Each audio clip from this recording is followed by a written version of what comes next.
Et si une partie de la solution pour mieux gérer l'endométriose se trouvait dans notre ventre? Ça peut paraître surprenant, mais c'est exactement la piste qu'on va explorer aujourd'hui en décortiquant une analyse super intéressante de Supernutrition.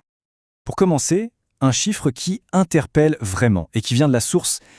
Jusqu'à 90% des femmes atteintes d'endométriose souffriraient aussi de troubles digestifs. C'est énorme, et ce n'est probablement pas une simple coïncidence. Du coup, ça soulève une question vraiment fondamentale, non? Est-ce que notre intestin pourrait détenir une des clés pour mieux vivre avec cette maladie? Allez, on plonge pour voir ce que la source nous dit là-dessus. La première chose à comprendre, c'est cette connexion viscérale, c'est le cas de le dire. L'article établit un lien très direct entre ce qui se passe dans nos intestins et l'inflammation. Et on sait que l'inflammation, c'est vraiment le cœur du problème de l'endométriose. Alors, cet ennemi caché porte un nom, la dysbiose. Qu'est-ce que c'est? Eh bien, pour faire simple, c'est un déséquilibre de notre flore intestinale, un peu comme un chaos de bactéries. Et ce désordre, il peut mettre le feu aux poudres et créer un état inflammatoire dans tout le corps. Et c'est là que ça devient crucial. Cette inflammation, elle ne reste pas sagement dans l'intestin, non. Elle se propage, elle devient ce qu'on appelle systémique.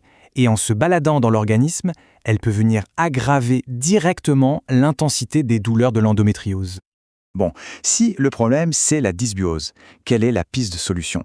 L'article nous présente alors un allié assez inattendu, les probiotiques. L'image utilisée est très parlante. Il faut voir l'intestin comme un jardin. La dysbiose, c'est quand les mauvaises herbes prennent le dessus.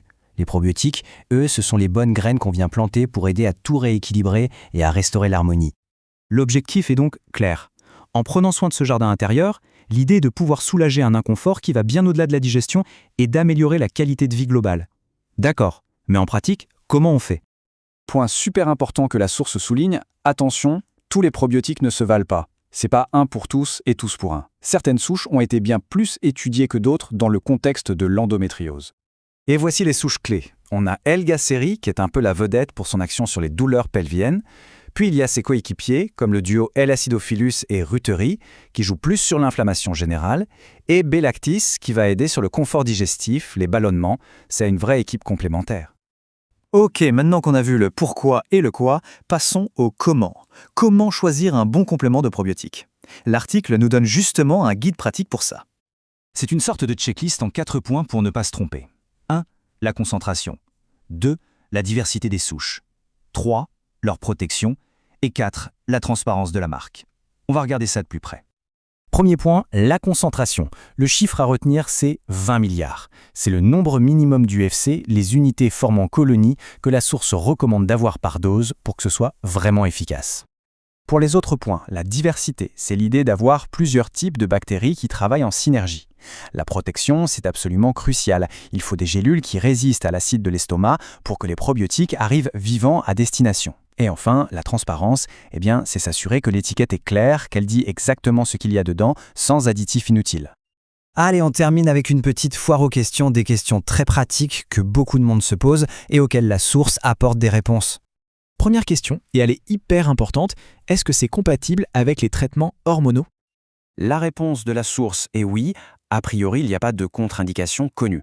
Mais, et c'est un mais en majuscule, il est absolument essentiel d'en parler à son médecin ou son gynécologue avant de commencer quoi que ce soit. C'est non négociable. Question suivante, au bout de combien de temps peut-on espérer voir des résultats? Alors là, il faut être un peu patient. On peut sentir une amélioration sur la digestion assez vite, en quelques semaines, mais pour un vrai travail de fond, pour un rééquilibrage durable, l'article suggère une cure d'au moins 3 mois. Le mot d'ordre, c'est la régularité. Et une autre question qui revient souvent, est-ce qu'il y a des effets secondaires quand on commence? Oui, c'est possible. On peut ressentir un petit inconfort digestif au début, des gaz, des ballonnements, mais pas de panique. L'article explique que c'est un signe normal, ça veut dire que le microbiote s'adapte. C'est temporaire et il y a même une petite astuce. Commencez avec une demi-dose la première semaine pour un démarrage en douceur.